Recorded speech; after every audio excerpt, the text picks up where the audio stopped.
Good morning. Welcome to the Kilachari Torah Halacha review for Wednesday, February 17th. We're talking about shalach manas and what exactly the requirements are for the food items themselves and who has to send them. Some opinions maintain that one may send as shalach manas foods that still need to be cooked. The accepted practice is, in fact, to follow the stringent view and only use food that is ready to be consumed.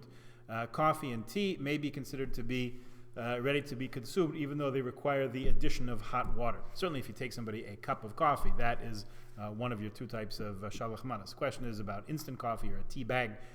Is that ready to consume or not?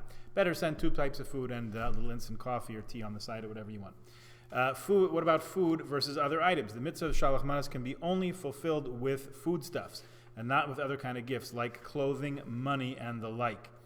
I thought I had seen somewhere that someone could send a sefer of Torah learning because you want people to be able to enjoy their Purim meal. So how can you enjoy a meal without Torah, without delicious, delectable, delightful Torah thoughts being shared at the table? Good question, huh? So if you'd like to send a sefer, send a nice book of Torah thoughts or Purim Torah thoughts, whatever it is.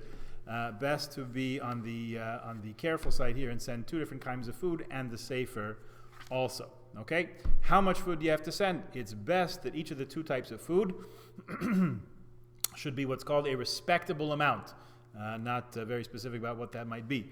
An exact amount is not given in the poskim, but a bottle of wine with a lollipop taped to the top is not considered two respectable foods. Wine is certainly a nice gift. One single lollipop, that's what you give. That's what you give a kid to keep him quiet. Not necessarily an honor, a respectable amount. In this case, so a jar filled with many little candies or chocolates is considered respectable, even though each candy by itself, not so much. So you give someone one jelly bean, say thank you very much, but a whole jar full of them, a pound or whatever it is, a half a pound is good. One cannot fulfill the obligation by giving a bottle of mineral water or seltzer. If one wants to fulfill this obligation by giving shalach manas to a wealthy person, some are of the opinion the gift should be something that's respectable for that person to receive. Although it's proper to be stringent, this is not the accepted practice. You have to make it something that they would say, "Ooh, isn't that nice?" Good luck with that.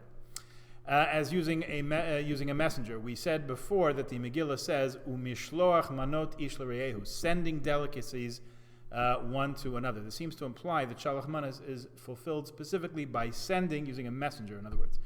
Some are of the opinion that in order to fulfill the mitzvah, a messenger should be used, and this is quite common practice. However, others say that you don't have to use a messenger. You could just deliver the shalach manas yourself. One can fulfill the minimum requirement of this mitzvah, according to all opinions, by delivering one shalach manas, one gift of two different types of food, personally, and another one through a messenger. There you have it.